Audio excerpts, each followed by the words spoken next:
Hey everyone, I'm John, aka Bellissimo, and I'm the product lead for personalization and events here on the League dev team. Let's not waste any time and get into some of the things that we have planned for 2021. With over 150 champions in League, there are a lot of mains to make skins for. So in 2020, we stepped up the number of skins that we ship each year in hopes that champion mains would no longer have to wait years between skins. But that doesn't mean our work is done. There are still some champions who haven't gotten a skin in a while. So this year, you can expect something for Fiddlesticks, Tom Kench, Corky, Camille, Galio, Lulu, Nautilus, Wukong, Nunu, Sejuani, Rumble, Yumi, and Twitch. If your favorite champion isn't on the list, don't worry. There are lots more to come as we plan to ship over 140 skins this year.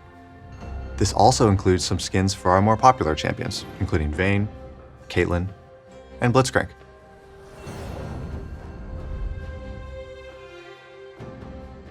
For any given thematic, there's only so many champions that really make sense in that world. With us making more and more skins every year, it means that we run into a problem that we call Thematic Exhaustion. This means that we've either run out of champions that work well in a thematic, or players show their lack of interest through purchase rate, play rate, and feedback. All of this indicates that we should keep trying new things. We'll still be revisiting some of our most popular thematics this year, like Project and Battle Academia, but we also want to explore new worlds. In February, we'll be celebrating Lunar New Year with a brand new thematic, set in 2057, the year of the ox.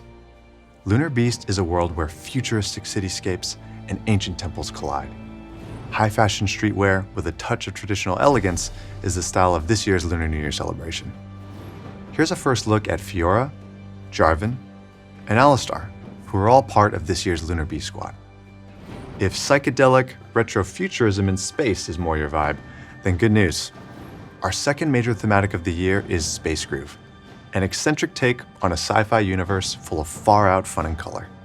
The laws of physics and logic don't always apply here, but some of our favorite champions just really dig that, man. We have lots of ideas for new thematics, and we'd love your help in prioritizing which ones you want to see the most. So this week, we're holding a player choice vote between 3 thematics that we've been exploring, codenamed Monster Tamers, Crime City Nightmare, and Debonair 2.0. Monster Tamers is a world where champions harness powerful creatures from across Runeterra to challenge each other in high-stakes matches.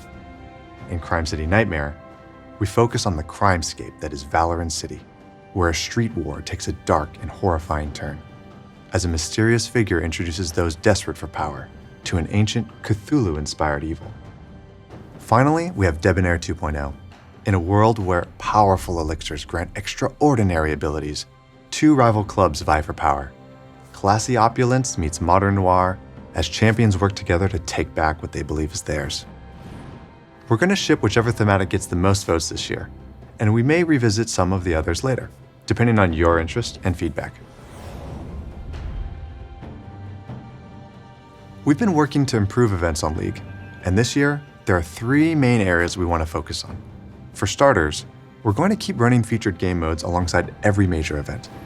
One of our biggest learnings last year was that players most actively played modes that amplify champion fantasies.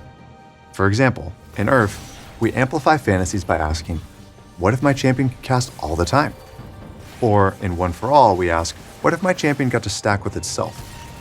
We believe that there are other interesting ways to amplify champion fantasies, and we'll be exploring a new mode in 2021, as well as bringing back our existing roster of rotating game modes. The second area we'd like to focus on is the event pass system. 2020 was a crazy year, and while we were able to ship a lot of content, we weren't able to get to some of the event pass changes that we were hoping to. We think clarity and ease of experience can improve a lot, and we'll be sharing more details on our plans to revamp the system in the first half of this year. Finally, one of the things that made Spirit Blossom stand out from other events was that it was centered around the lore of Runeterra. We've gotten feedback that you want to see Runeterra stories move forward, the world evolve, and League's champions continue their journeys. At the end of Spirit Blossom, Ahri and Yasuo left Ionia on an adventure to Bilgewater. Their story will continue in The Ruined King, a League of Legends story. But things aren't going to end there. Viego's back, and we'll be following his path of destruction in League PC later this year. Where will the ruination spread next? Who can stand up to the Ruined King? and who will fall. Thanks so much for watching. The only reason we get to do any of this cool stuff is because of your continued support. So on behalf of the League Dev team, thank you.